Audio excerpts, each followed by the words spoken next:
आज कोशिश की गई है तिलक वर्मा जैसा हेयर स्टाइल करने की। फाइनल मैच के हीरो तिलक वर्मा, पर इनको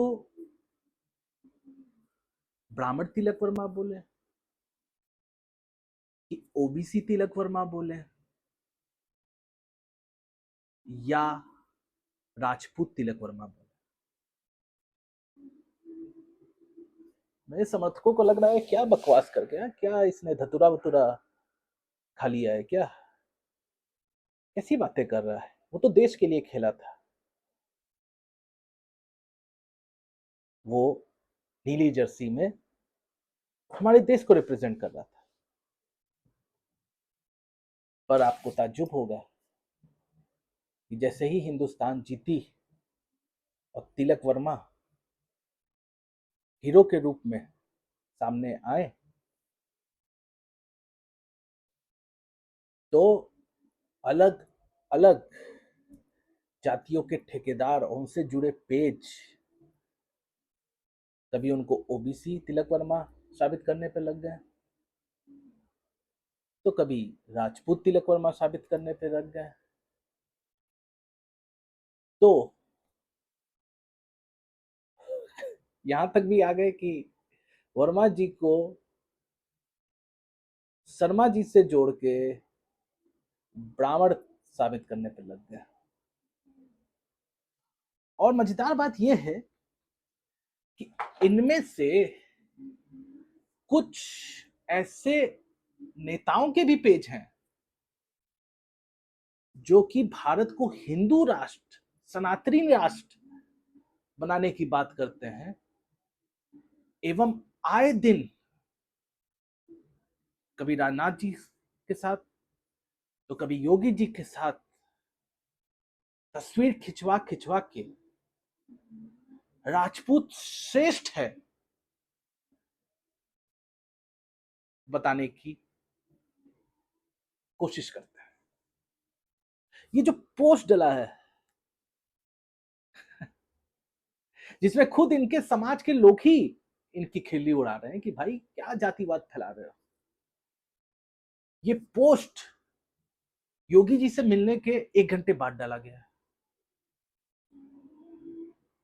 ऐसे ही लोगों से परेशान होके योगी जी ने जातीय सम्मेलन बंद कराने का आह्वान किया, क्योंकि उन्हें पता है कि अगर सनातन को और इस देश को सबसे ज्यादा खतरा किसी से है तो वो आतंकवादियों से नहीं है, क्योंकि आतंकवादियों से लड़ने के लिए हमारे आर्मी के जवान मौजूद हैं, निपट लेंगे।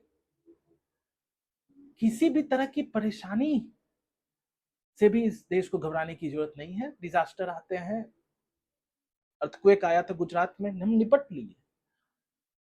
बाढ़ आई थी, एक नहीं इस बार तो इतना पानी बरसा है कि कल तक बरसा है कि 3-4 प्रदेशों में आई थी, उससे भी निपट लिए हैं। लेकिन इस जाति से नहीं निपट पा रहे हैं। जाति है कि जा ही नहीं रही है भाई, क्या कहा जाए इसको। इस पे हमारे मित्र रजनीश शर्मा जी ने बहुत अच्छा लिखा है कि अगर तुम्हारे ऊपर जातिवाद का नशा सर चढ़ के बोल रहा है तो कभी परेशानी में पड़ो जब आपको भगवान ना करे धन की आवश्यकता पड़े बहुत ज्यादा, है ना। वो लोन वाला धन नहीं भैया कि एक के बदले हाँ हाँ ले ला आज 100 रुपया कल 120 दे दिया, है ना।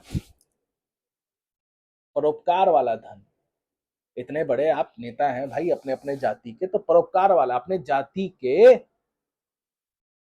भोला सिंह जी 10 विद्यार्थियों को आप क्यों नहीं सपोर्ट कर देते हैं, उनका सपोर्ट करिए। 10 क्षत्रिय बच्चों का आप सपोर्ट करिए। नहीं करेंगे। क्यों? क्योंकि उससे कोई आयोग वायोग में थोड़ी ना जगह मिलेगा। तो सिर्फ बोल के पोस्ट पे जातिवाद भड़का के ही आयोग में मिली ना पोस्ट। अभी पिछली बार गौ सेवा में मिला था, अब कोई और सेवा में मिल जाएगा। जहाँ चार छतरी देखेंगे, अरे हम छतरी ही तो सारा बलिदान दिया है। ये अभी छतरी का एग्जाम्पल दे रहे हैं, ऐसे कोई ब्राह्मण भी हैं इससे नेता, हर तरफ से हैं, ओबीसी दलित भी हैं, सब हैं, एक जाति की नहीं बात कर रहा हूँ। वो तो ये पोस्ट दिख गया तो हम उसका एग्जाम्पल दे रहे हैं इस वीडियो में। तो इसमें शर्मा जी ने बहुत अच्छा बोला कि कभी भी आप इस तरह की परेशानी में हो, जब आपको पढ़ाई के लिए या फिर आपको भगवान ना करे किसी को देखें कि बहुत ज़्यादा बीमार है, से कोई ऐसी बीमारी जिसमें लाखों करोड़ों लगने वाले हैं, उसके लिए 4 लोगों को फोन लगा के 10-10 हजार रुपए बस मांगिए, आपको के ऊपर से जो जाति का नशा है ना एकदम उतर जाएगा अच्छे से। अरे जातिवाद में ही इतना ज्यादा अगर फायदा होता तो काहे जब खून की कमी होती है तो व्हाट्सएप पे हर जाति के लोगों जितना पूरा कांटेक्ट है पूरे में एकदम पाठ मारते हो कि अरे एक बोतल खून चाहिए ही चाहिए, किसी का भी मिल जाए भाई, अभी तो एक्सीडेंट हो गया है, किसी भी तरह 2 यूनिट मिल जाए, उसमें तो गैर सनातनी का भी खून चलेगा। सच्चाई क्या है? सच्चाई ये है कि इस तरह की जातिवादी मानसिकता को जब तक इस समाज से खत्म नहीं किया जाएगा तब तक ये देश अगर हिंदू राष्ट्र भी बनेगा तो ऐसे लोग जो है फिर क्षत्रिय राष्ट्र, महाब्राह्मण राष्ट्र, ओबीसी राष्ट्र, दलित राष्ट्र की मांग करते रहेंगे। ये कैंसर खत्म नहीं होगा। ऐसे ही शुरू होता है ना, पहले तो एक ग्रुप बनता है, फिर वो ग्रुप बड़ा होता है, फिर वो अपने लिए अलग राष्ट्र की मांग करने लग जाता है। बोलना नहीं चाहिए,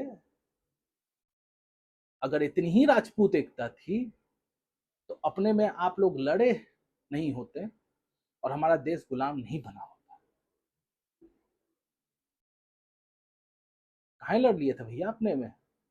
इतनी हिम्मत नहीं थी मुगलों में कि किसी राजपूत राजा को, अरे कितने आए थे, सब टुकड़ों में आए थे, बिना किसी दूसरे राजपूत राजा के मदद के 600 साल और फिर अंग्रेज 200 साल राज कर पाते हैं। और अगर इतनी हिम्मत थी तो ऐसा क्या हुआ कि जब सारी जातियों ने मिलके 1857 में, फिर मैं उसमें नहीं जाना चाहूंगा कि कौन मंगल पांडे जी ने छेड़ी कि उसने छेड़ी, अरे किसी ने भी छेड़ी यार, मैं तो बोलता हूँ फायदा तो हमारे देश का हुआ। तब जाके 90 साल में हम 800 साल, 600 साल मुगलों की गुलामी और 200 साल अंग्रेजों की गुलामी से निकल के एक लोकतांत्रिक देश बन पाए। और आप फिर वही जाति, शर्म आनी चाहिए तुम लोगों को, नेतागिरी करते हो यार तुम लोग।